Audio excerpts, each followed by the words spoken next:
Okay, what's up, everyone? This is the back of the line to get back into the fair. I'm going to show you how long it is. Okay. I don't know. It seems like there's a lot longer. I keep seeing a ton of videos saying that nobody wants to go to Trump's state fair and that everybody's boycotting it and that they basically have to beg people to go in. I think we should see about that. This is the line in order to just enter the fair. This doesn't include all the people who are already in it. It wraps all the way around. All right, well, happy 250th birthday, America, and what a great time. Are you enjoying the show? Because as many of you know, I was in DC yesterday for all of the festivities, from the state fair during the day, braving the heat, all the way to the fireworks show at night. And I have to say, genuinely, with no exaggeration, it was one of the best days of my entire life. And it honestly made me a little emotional because in so many ways, it was the perfect metaphor for everything we've been through, both as a movement, and you could argue the history of America itself, which is to say the communists always doubt us and they're always wrong.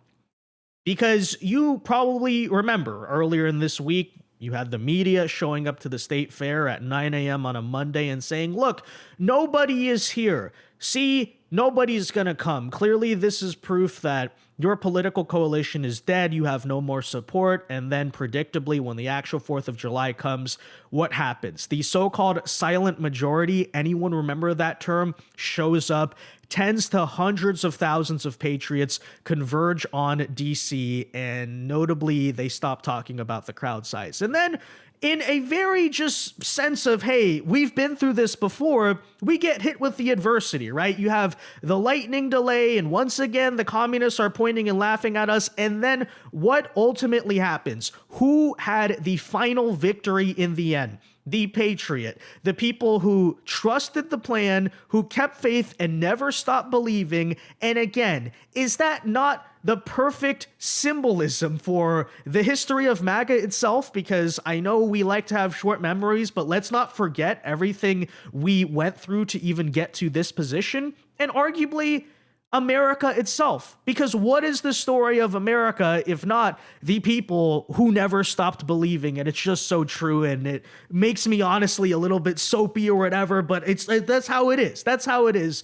Anyways, let's talk about this. We'll go through the full chronicle, both on how the media is wrong and, by the way, just how great the entire thing was. Let's get into it. First, though, do us a favor. As usual, if you enjoy our content, make sure you hit that like button down below. Subscribe to the channel if you are new.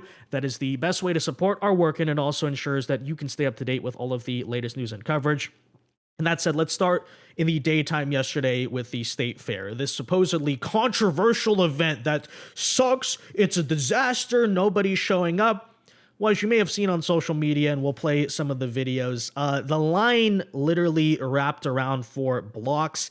It was massive. I'll give you one example. We personally sat in line for over 2.5 hours before we got in, which, as you could expect in the 100-degree heat index DC wave that's going on right now, was absolutely miserable. But you know what else we witnessed? Nobody got out of line. Everyone's like, okay, we're going in to see this. And again, you know, let's not forget, what did they tell us? Again, we're here at 9 a.m. on a Monday and nobody's showing up. And what did we say at the time? If you watch our video earlier this week, I'm going to make a prediction. On the actual 4th of July, people are going to show up. Why? Because Trump supporters obviously have jobs. Who's going to be there on Monday? And by the way, you know, liberals are publicly boycotting the event. DC is about 92% Democrat. Yeah, obviously on the weekday before people have arrived, it's going to be empty. What about now? But you did notice suddenly they stopped talking about crowd size. Let's, though, also talk about the event itself, because despite all of the ridicule it's gotten, I have to say it's genuinely a really cool thing. You know, look, is it this over-the-top spectacle, I don't even say over-the-top in a bad way, right? But is it this grand spectacle like UFC 250 or the fireworks show? No. But is it a cool kind of festive thing where what did he do? He basically invited all 50 states to come and set up an exhibit and kind of just show off and something for Americans to enjoy, right? Here's the heritage of each state. Here's what makes each of us unique and what makes our country unique. And it's just this really honestly wholesome thing. And so I would highly recommend, to be completely honest with you, especially if you have kids and, just something you want to take the family to, especially if you're in the area. Is it worth seeing? I would say absolutely. It was just generally a great time, and arguably you could say an attempt by Trump to do something rather unifying, because this was not about red or blue. All 50 states were invited, but at the same time, maybe that still is political, because we are, of course, at a point where liking America or loving America or being patriotic, celebrating America in itself is a political statement, and that's not much of an exaggeration. There are actual leftist boycotts of the 4th of July. They try to claim this is not happening. Liberals can be patriotic too, and then you see the way they act. And you even saw that within the state exhibits, because as you may have heard, a handful of blue states did refuse to show up, right? They refused to participate. Of the blue states that did come, and what I noticed is a general pattern where all of the red states put in a great deal of effort to their exhibits. You go in there and it's like a mini museum. There's people working there. They're handing stuff out. They have like fancy screens. Every state's being unique. It's a really cool thing. And then, for example, you go into the Virginia exhibit or the California exhibit, and I kid you, or the DC, which they had one too, even though they're not a state, right? And I kid you not, it's literally just like a sign that says California. There's one or two backdrops to take pictures. There weren't even people working inside. It's like an empty exhibit, and it's just totally lame, right? You could clearly tell even the Democrats who participated put in absolutely no effort. I don't know if that was supposed to be some type of anti-Trump boycott thing implicitly, but it kind of just made them look stupid, right? Although at the same time, it is quite fitting. Of course, the libtards would be extremely low effort. They do a terrible job, and then the Republican states in every single case are absolutely mogging them. But anyways, big picture here, big takeaway, despite the heat wave, by the way. And don't get me wrong, the weather was absolutely miserable. But guess what still happened? The supposed people they said would not show up absolutely did. And I remember thinking in that moment too, that look, I absolutely knew that we still exist. But of course, if you participate, especially in a lot of the online politics full of people with very low time horizons and impulse control, this is a narrative you hear a lot. MAGA is dead, Trump's lost support, and then you just go out into the real world and see this many people converging on DC of all places with MAGA hats. I mean, obviously it's our people, right? Again, leftists are boycotting, so it really, maybe 1% of the attendees are just non-political people showing up. But let's be honest, right? This is clearly tied to Trump, and you can tell that, our support is still absolutely there. But then we shift to the fireworks show, because as you may remember, what went down last night is that the whole thing got delayed due to weather. Now some people who weren't there tried to say, oh, well, there wasn't any lightning. There was lightning.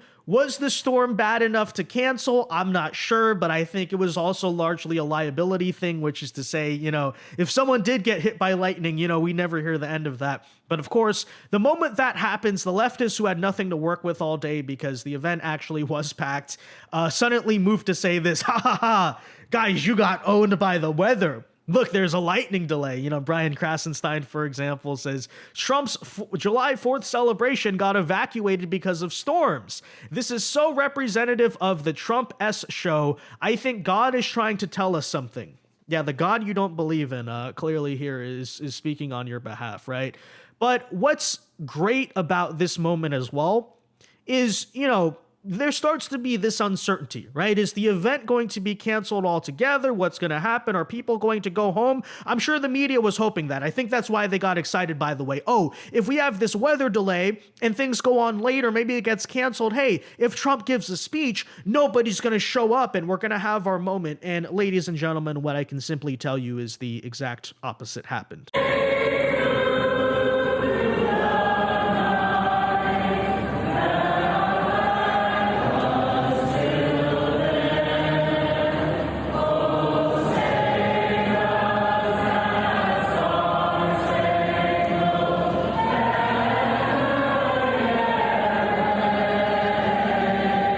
That is right. They thought the lightning delay would shut us down, and yet the energy only intensified. And I even said at the time, as there were some skeptics in my vicinity, that look, this is the test. This is the Great Patriot Test. This is basically as if God is saying to us, do you really want it? Show me you really want it, right? Show me how strong your will is, and it's all going to work out in the end.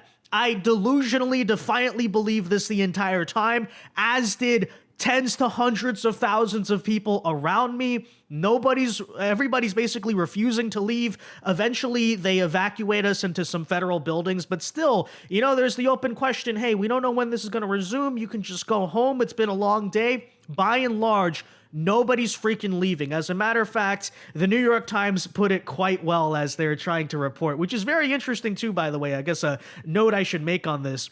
Didn't notice a lot of media reporters around yesterday at the state fair, especially when it was packed. I really wonder why, right? Why were they there? Why were they all there on Monday, but not really reporting about the crowds yesterday? Gee, big mystery. But anyways, the moment that the lightning shows up, suddenly you get all the headlines, right? So this one right here. It is a chaotic scene on the National Mall. Several hundred people have refused to leave despite an order to evacuate because of the weather that is approaching. Me, by the way. Okay, me, by the way. But anyway, some are even arguing with Secret Service agents. At one point, a crowd of people began running back toward the stage. An officer is sternly repeating over a bullhorn, and the crowd is booing. Many have begun chanting, USA, USA. A federal law enforcement officer is trying to assure people that the event has not been canceled. Many are not convinced. This guy's a patriot, by the way. One man walking by blamed the situation on, quote, liberals in the weather service, adding, I think this is baloney. Absolute patriot. But just to give you an idea, for those of you who were not there, this was the energy yesterday, right? It was a fire that could not be contained, which really in so many ways has to make you so optimistic. And that is kind of America as a whole, especially right now, between all the good vibes lately we've been talking about and how we're kind of on a winning streak again. That is truly us, right? A fire that cannot be contained. So that all goes down. The scene I showed you earlier is just one example from the USDA building, which was one of the evacuation centers. They start singing the national anthem. And as a matter of fact, contrary to the expectation, the crowd only starts to grow, because you also have the people who didn't want to go to the state fair during the day, didn't want to deal with the heat.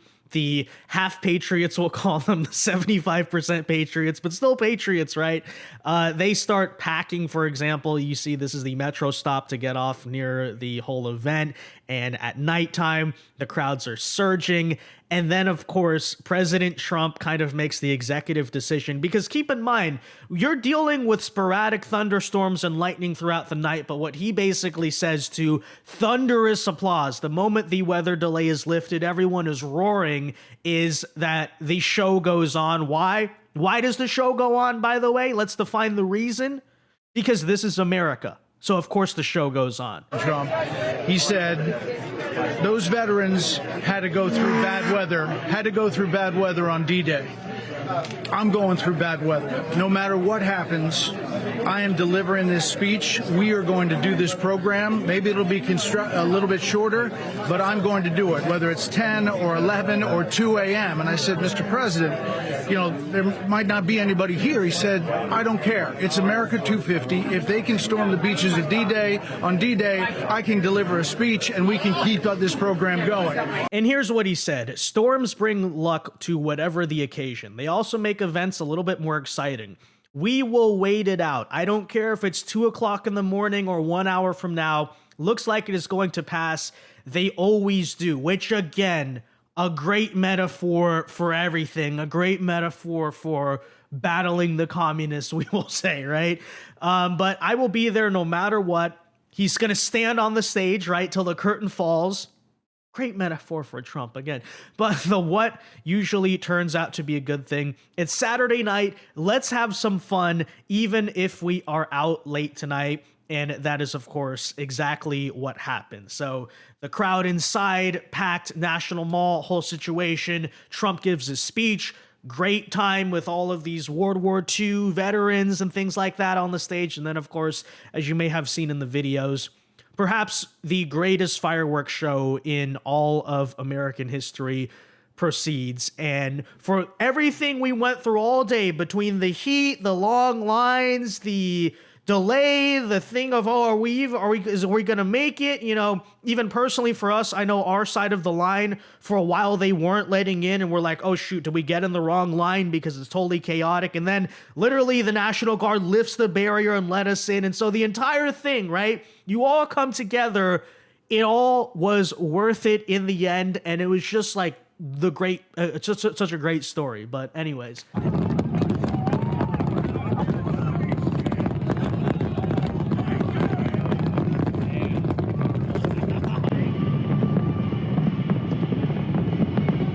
So look, central conclusion here, it was freaking awesome.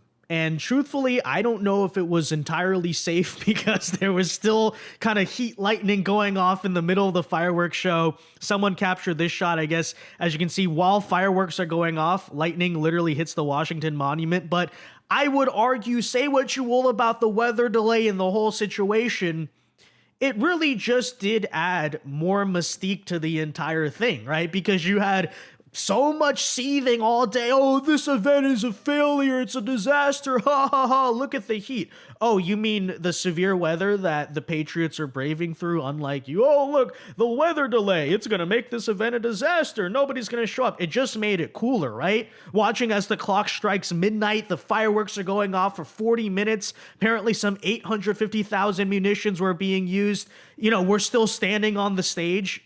Bottom line, okay, these people freaking lost. The communists were so utterly demoralized and defeated as of yesterday, and you saw them crawling and scratching so hard for some type of victory they could pull out, and yet they never did. Again, what a metaphor for everything. And not to get on any kind of soapbox, but this is genuinely how I felt in the moment, where I'm standing in this crowd of thousands of people next to me who likewise never gave up, never stopped believing the Patriots. And finally, they're letting us in and we're confirming, oh, we're going to be able to make it to this thing. I kid you not, the Washington Monument, in that very moment, the lights turn on, right? So it puts the Freedom 250 thing up. I'm pretty sure that It's a Man's World by James Brown was playing. And I'm kind of just looking up and soaking it all in and kind of to myself just thinking that this is, again, the perfect metaphor for everything we've been through and also for America itself, right?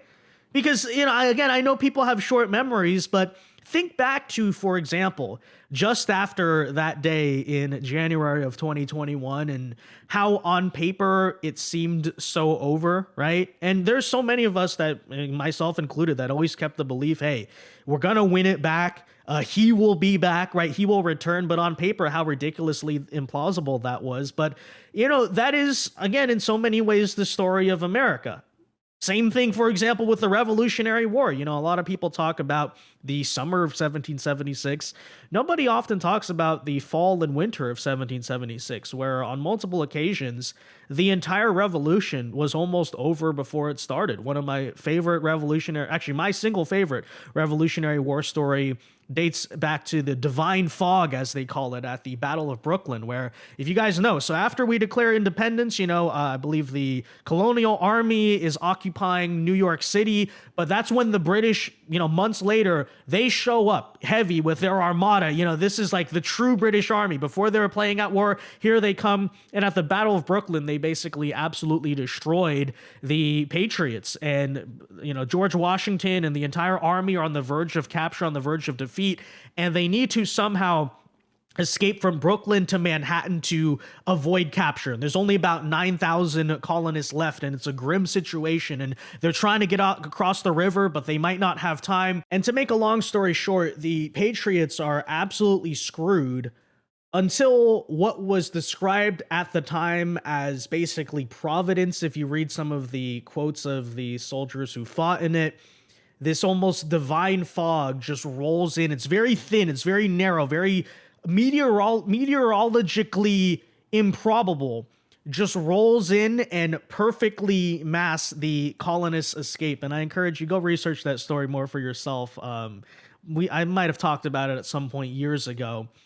But, basically that's what the Patriots did. They're on the verge of total defeat, total destruction, and they basically just throw up their hands and say it's in God's hands now.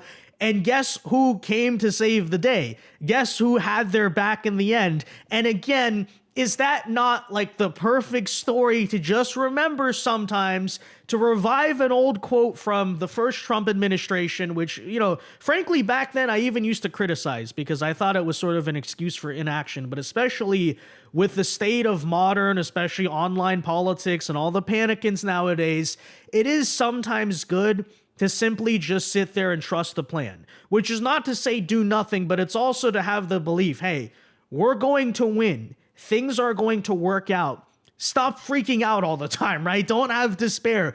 I mean, you think about it, right? Think to the Patriots at the Battle of Brooklyn in 1776. That's all they had. All they could do was simply trust the plan. Even us, our recent history, which so many people seem to forget, so many people jumping off the train, having completely forgotten everything we went through from like 2024 and before that, they seem to totally forget where we were, what it was actually like to be censored on social media, what it was actually like to be persecuted by the government. And then they wonder, oh, well, why are you still sticking by Trump today? Gee, I don't know, because I recall like everything we've been through. And, if you told me a couple years ago, this is the position we would be in today, I would be absolutely grateful. And I still am, right? Every day I am thankful for what we're able to enjoy now. And it's not to say it's perfect. It's not to say we've won the final victory at all whatsoever, but it is to say that, we are actually, we've come a long way to be here. And then, in some cases, yeah, before you to totally blow up everything that we've built to say, oh, well, I can do my own thing better, or I'm going to go support Thomas Massey or some stupid blank, right?